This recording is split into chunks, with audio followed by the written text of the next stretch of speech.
So most of you might remember the TrigX. I made it a while ago. It is a RX-7-ish type of car. It's got a rotary style 310 horsepower inline 3 in there, which is turbocharged for some high RPM. But I think it's time that we swap that out and maybe let's put an LM7 in there. Let's see what that'll do. Now to that one person, before you say anything, I just want to clarify, somebody had commented with a suggestion similar to this, and I had said that I had a bunch of other ideas in the way first, but as I was thinking about it, I was like, that is a really good idea. I'm going to go ahead and do it. So that's what we're doing today. Due to the nature of this, we're not going to be modifying the chassis at all. It's going to stay the same as it was, but the engine is going to change. So I said we're going to do an LM7, and I was not joking. We're just going to make a brand new engine here. And I've got actually the specs right below me. I printed them out. I know I'm killing the environment slowly, but I printed them out. I'm going to try and copy the LM7 from a, I guess, 1999 to 2007 Silverado, that sort of era. We'll see how it goes, though. The thing is that it's not going to be perfect, and I want you to pay attention closely here before you comment. If I make a mistake on it, it's okay. It's not the end of the world. A few small mistakes, not a big deal.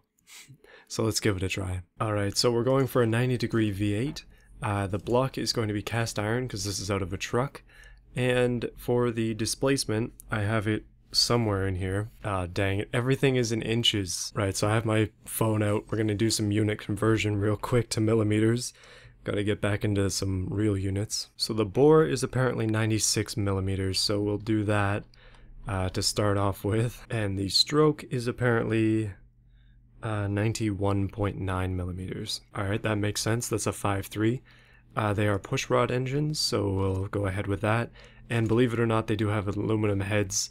I know it's a mismatch of materials, but that is what they have. So the crankshaft is cast iron. We're just going for a stock build here. The conrods are a powdered metal, so I'm just going to assume that they are also cast. If we can't make enough power on that, we will change it. And pistons are this one, the other version of cast. So I think we're good there. The compression ratio is 9.5 to 1, and cam profile and stuff, it's not going to have that. We're not going to do turbos, but we will go for injection. We're going to assume direct injection per cylinder, which is the standard intake. It's supposed to be a truck intake, not in this case. And we'll also assume just regular fuel for this one as well. We may have to change that. I don't have an exact RPM limit, so we're going to play with that. It depends on the vehicle for this engine, so we'll mess with that to try and get our desired amount of power. And for headers, we'll go for the short cast. We won't go cast long, and we'll also go dual exhaust. Let's maybe we'll go for one muffler, just a straight through, and then nothing else. Okay, not too bad. 279 horsepower. We're getting close to where we need to be. So I want this car to have around 295 horsepower, so we're very close. Like, we're not going to have any issues with this, I don't think. And we want to have torque between 427 and 454 newton meters. So yeah, we're already there. We just want to tune a little bit more. It's not going to be like the original engine had more power than this, but this has a lot more torque. It also weighs more, so it'll be kind of fun to measure these up against each other. At least that's what I was thinking about this. Like, that's the whole point of it. Hold on a minute. Is that 20% fuel efficiency? This might be the most efficient engine I've ever made, and we're actually, I mean, we're almost using our fuel, but that's close enough. 297 horsepower, 434 newton meters of torque.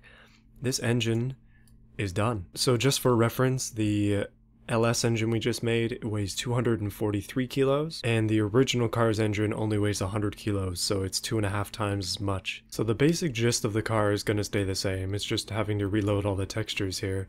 But we will change up some things. Like, it now has dual exhaust, so this doesn't really apply anymore.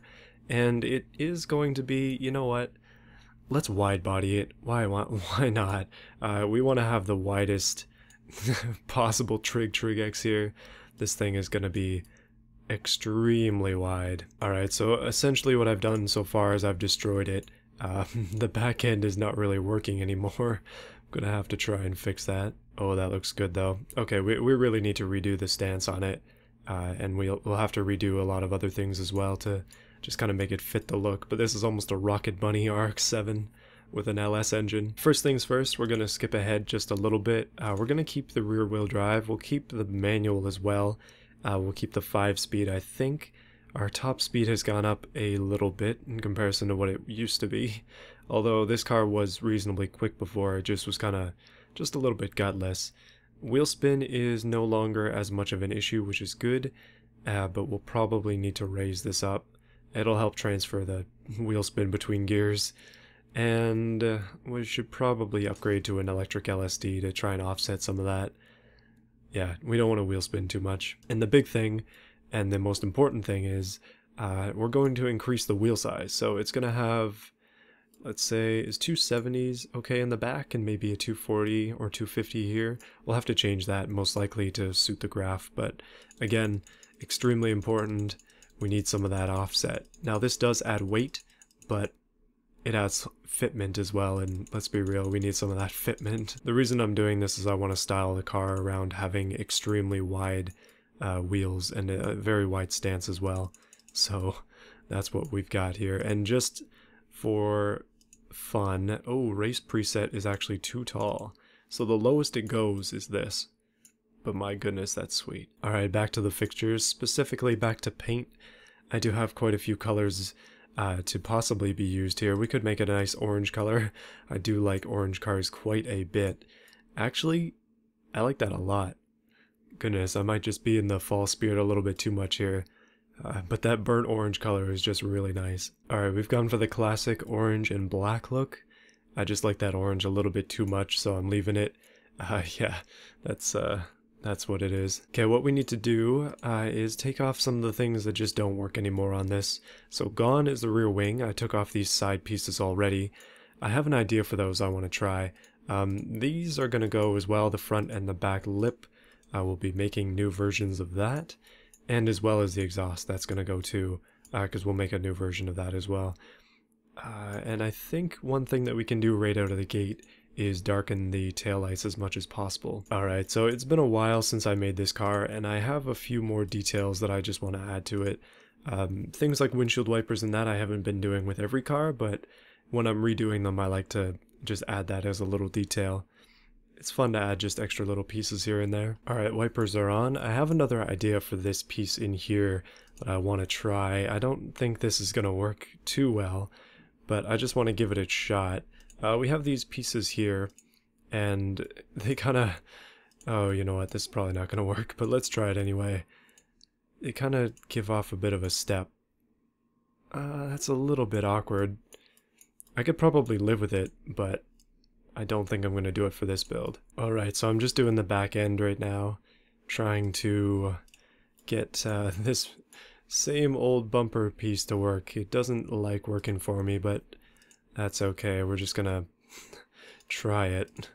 It's the same one that I've been using before, but it tends to like to clip into the chassis of the car, which is unfortunate, but it still looks good, so can't stop using it. Oh yeah, this is perfect. The thing I really like about this exhaust mod is you have the option to kind of like use different tips on it, and like these ones are just flawless.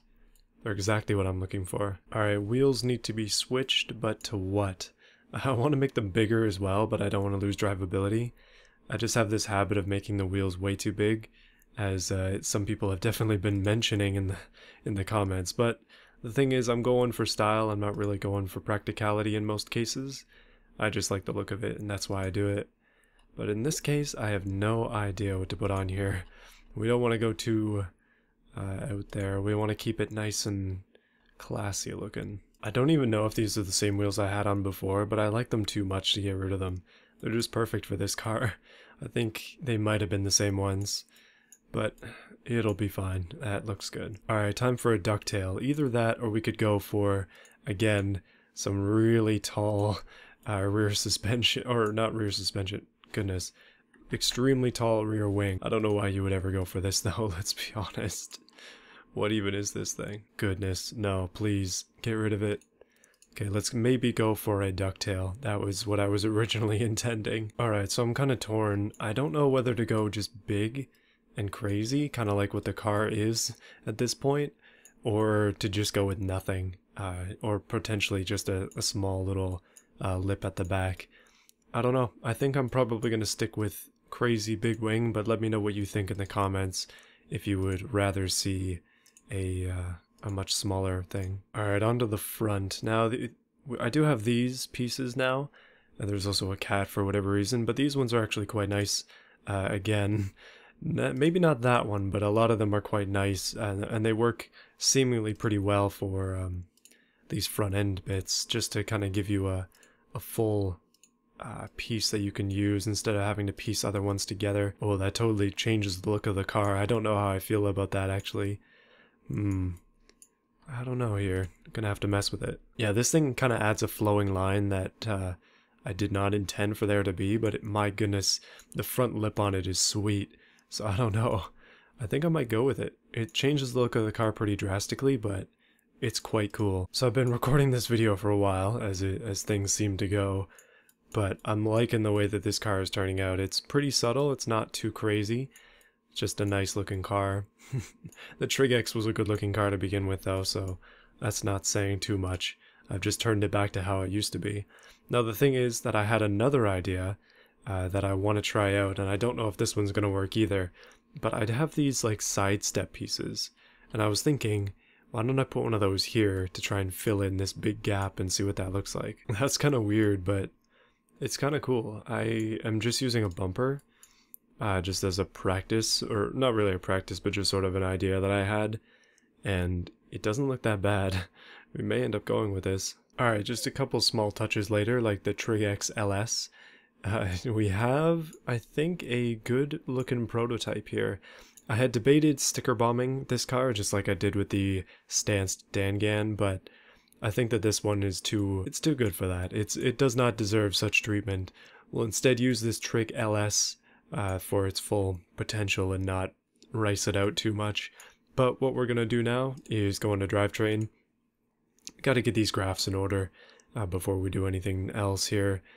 One thing that's also really important is downforce. Previously it had semi-clad. We'll probably fix that even more. I don't know if this counts as a front lip though. We might have to add one, but that should count as a wing, so we'll see. Alright, so taking a look at the graph, you can see that the front wheels are too big. Instantly, they are just too big. So we'll shrink those down. We'll probably have to increase the offset of them a little bit. The back wheels are going to be massive, but we also need them for traction. Currently 4% wheel spin, but that's okay. We'll be able to deal with that, hopefully. Alright, so I was able to shrink down the wheels even further, which means that the weight is down a little bit, and these are within the graph there. I'm not really looking at this so much as I am this. This, at least to me, it seems more important. I do have 18-inch rims on there. The tires themselves are quite large, but it also helps with the fitment, so I'm not going to bother with that. Quality is up a little bit, but that's just residual from before, so I think we're okay. Now brakes. The car is probably heavier than it was. The brakes don't cut it anymore, so we're going to increase the size of them, particularly the backs. Apparently they need to be bigger. Wow, okay, the backs are bigger than the front right now, except for the pistons, that is. Let's switch the backs to be vented discs. That'll help with weight slightly. I've decided to go ahead and do my little trick, which is lowering down the pad type, but increasing up the size of the brakes. That'll help with cooling, that'll help with this. It just makes more sense, so we've got good brakes and that'll help us quite a bit around the track. Aerodynamics, so our front end is actually creating lift, a significant amount of lift I might add. So what we're going to do really quickly is, because this is not an actual lip, it doesn't like it too much, we're just going to take an actual lip, probably, hopefully a small one just like this, and we will tuck it inside of here. Yeah, we'll just bring this up one layer, and that lip will be gone. A little bit of cheating there, but it works. We should have front aerodynamics now. Okay, you can see it's a little bit better. If we go and we take this, if we take this piece and put it down again, we take this and make it bigger, we should be able to fix that. Layering things does help. It just makes it so much easier. And hopefully, with a little tweak, yeah, our aerodynamics are doing a touch better. Let's go active wing, that should help us. And we'll go for fully downforce. I know this car is going to be at a slight advantage in comparison to the previous one, but I'm not going to put downforce here. I'm just going to use the wing angles to my advantage. So it'll be pretty significant in terms of downforce, and that should help it. And we'll increase brake airflow as well, even though they are bigger. In terms of seats, we're going to leave it the same. Driver's aids, I think we're good. Let's put on ABS. That'll help with the driving. Safety, we'll just do, I don't know, standard advanced 90s maybe. That'll add to the weight of it. We'll go semi-active suspension, but we'll keep it semi-active here as well. Again with the race preset, but lowest ride height. And I think that's going to be good. Total weight of the car is 1,454 kilos. I guess we can compare that to the original car as well before we finish off here, but that's looking pretty decent. I think I'm ready to take it on to Beam and see what it's like in comparison to the previous car. So just to show you the difference, this original car is 1,013 kilos. So it's a difference of 400, which is quite a lot. That's almost a 50% weight increase. For that amount of torque and having less power, I don't know if it's worth it. It's actually going to be a very close matchup between this car and the new orange one, but you'll see that in a second. So for your viewing pleasure, we happen to have the two TrigXs right here. This is the original, and then this is the Widebody one that I just made with the LS swap. Now let's go over specs one more time just in case you forgot. The original is a 310 horsepower i3 that revs up to, as you can see here, 12,000 RPM. It's sort of, the idea of it is to simulate a rotary engine, at least what you can do in automation. And yeah, it does only weigh 1,000 kilos with 310 horsepower, so it's pretty light. It's got a lot of power, but it's all at the top end. It's very high strung. And then on to the new version of it. This is the LS swapped Widebody edition in an incredibly bright orange, but this one has 297 horsepower. It weighs 1,454 kilos, and it's got a couple other updates like a bigger wing, more downforce and stuff like that. So I don't know which one is going to be quicker. They're probably going to be pretty close, but I would suspect actually that the original might be faster, but we'll see. Let's go ahead and take the new one out for a quick drive, and then we'll take the old one out for a drive, and then we'll race them. Let's go. Alright, LS engine time. I'm just driving it automatic for this demo, but it's got a little bit of the old wheel spin. Just a little bit, but you know what? It's not too bad, all things considered. I could have made the wheels wider and dealt with it, but then we would have lost drivability. It's all a balance of things. Sometimes you just have to get a bit of wheel spin to make everything make sense. Alright, I'm in realistic, so that means I can rev it up. Let's give it one quick try here. I just want to try this before we go too far, but what about a clutch drop from a dead stop? Let's see what this will do. Oh yeah, no, tons and tons of wheel spin until you shift into second. I guess that's what you expect. Yeah, so the LS engine has a lot of low-end torque, which is good. That's something that the other turbo version definitely lacks. This one has a lot more just like pure power. Even though it has less power overall, it's only by 13, so it's not that significant. The torque figure definitely helps it, but one thing that you can do as well is shift into fifth, and you can still gain speed on this. Like, it's actually geared properly, which is a surprise considering my vehicles, but overall it's not bad. I'm having fun with it, and that's all that really matters. And just for those who do not really know, this is the original. Let's give it a start. I want you to see what this one is like so you know how to compare them. Okay, hold on a minute. Let's go into the proper realistic gearbox. It just makes more sense for this one. But you rev it up to 12k and then it just takes off. Yeah, it bounces off the limiter at 12k, but this car is pretty good in terms of overall top speed. It's so light as well. It gets up to speed pretty quickly even without having a lot of torque. Just as a comparison, let's shift it back into neutral. And what we're going to do is the same thing we did with the orange car. So rev it up all the way, and then leave it in one. It doesn't do quite the same burnout, but it does do a burnout in second gear, which is something that the other car didn't do. I don't know what to make of that, but if nothing else, it's a little bit of a comparison between the two. Yeah, so the massive RPM in this is a lot of fun, and that's really hard to replace.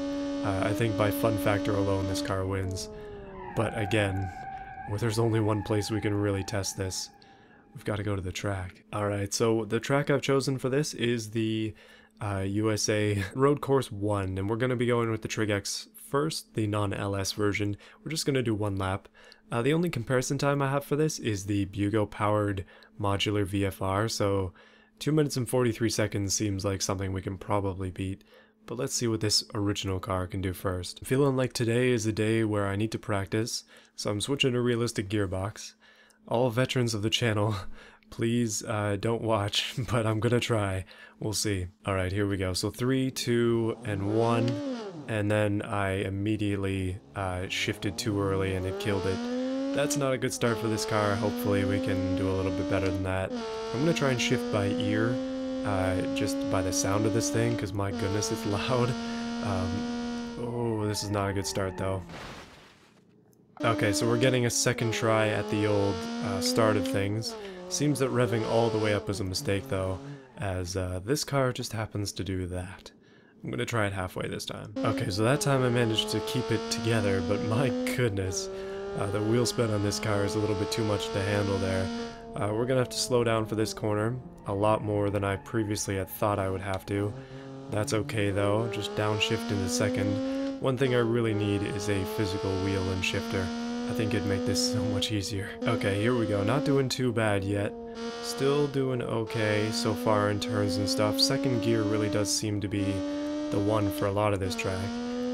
I bounced off the limiter there for a bit, but I know we're gonna have to downshift again here. Ooh, tap on the wall, but that'll be fine. Okay, never mind, one of the wheels is busted. Let's try that again. Alright, so I'm getting into a much better rhythm here the more that I practice with the shifting, and the more times I restart, the better feel for the track I get. The more I know which corners I need to stop in and which ones I need to shift in, and it's just a lot easier to keep track of it. So it seems to be more learning the course than anything else. And also, seems like gear 3 is the best one, not 2. I was previously wrong. 2 in this car has a decent amount of wheel spin on it, which is not good at all for this track, and is incredibly dangerous around a lot of these corners. Oh, that was a bit of a hard break there. No ABS in this car, I can't forget about that. And coming to, I believe, the big straight section. This is a track that I like quite a bit, but I have forgotten how it goes because I've only driven it a few times. I just remember that I enjoyed it when I did it. But my goodness, there is a lot of stuff on the side of the road that can just end your run right there. Gotta be careful. Oh, I'm flying now. Hard on the brakes.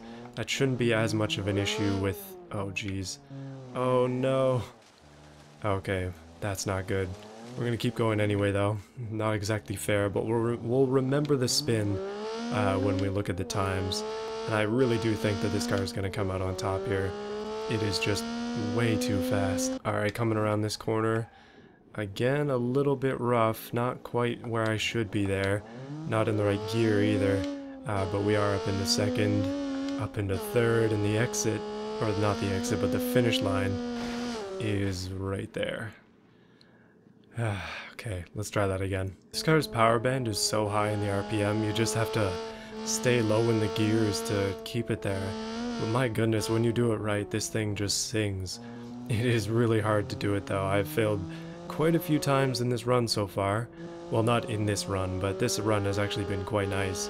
But a few of the other ones, which you have not seen, just because I'm trying to keep these videos to be a little bit shorter, there have been some failed runs, no doubt about that. And yeah, my goodness, it's tough to keep this thing on the road sometimes. I am struggling, but I am going to make it through. This is the time, despite the bumps, that we do it. Come on, car. 2 minutes and 1 second, 0.367. Goodness. Okay, let's try the other one. Alright, similarly here, I'm going to start it, pause it, go into realistic. And we'll see what this one will do. It's a much lower RPM limit. I didn't even change the RPM limit now that I think about it. I didn't really need to. This car just kind of naturally went in that spot, but it's working out quite nice. Let's see how this one will do. We have to beat 2 minutes. Yeah, we'll see. Okay, wheel spin off the gate once again, but quickly into second and no issues. This is a completely different driving car despite being the same platform. This thing is just wide. Okay, I'm already up into 4th and I'm a little afraid. Admittedly, it doesn't take off from the standing still as much or as well as the previous car does. With the lower horsepower, it definitely is affecting things. I think what I could have done for this is maybe done a turbo LS, but hey, there's still videos in the future for that. Alright, seeing as this car is way wider, it is a lot more stable. I'm not having any trouble with that at all. And now I am having trouble. Okay. So this car seems to launch faster from a standstill without revving it too high, because it just goes too deep into the wheel spit and then you can't really do anything. But I'm just keeping it in 3rd gear, just like I did with the previous car, just to get around these sections, because there's no point in downshifting, then upshifting, then downshifting. It's not going to really do anything for the time. Especially down this slope here, like, there's no point in going into 4th, you may as well just leave it in 3rd. But here, yeah, we'll put it in 4th. And boom, straight into 4th, still flying with this car, 160 kilometers an hour. It feels faster, especially down some of these narrow roads. Oh, ABS is helping a lot though, no big skid on the end there, that's nice. Alright, half of the time is already gone, we've got to be quick. I don't feel like this one's any faster despite having the advantage of me driving the previous car a few more times. But goodness, I've got some work to do here. I am just flying. This car is much wider than the other one, so it's even more of a hassle to keep on the road. The bumps on the road just kind of throw it off, and there's so many rocks on the side of this trail that it's kind of a challenge to keep it on the road in general. I would not want to do any wide body cars here that are starting off wider than this car does. And oh, this is gonna be close. We're up into 3rd here. This has not been a perfect run, I will say, but it's been a decent one. Oh, it's gonna be extremely close. 159, holy. That is very close. Goodness, I would say, honestly, that they are almost exactly comparable. That is ridiculously close. Goodness. Well, that's it for this video. Hopefully you enjoyed.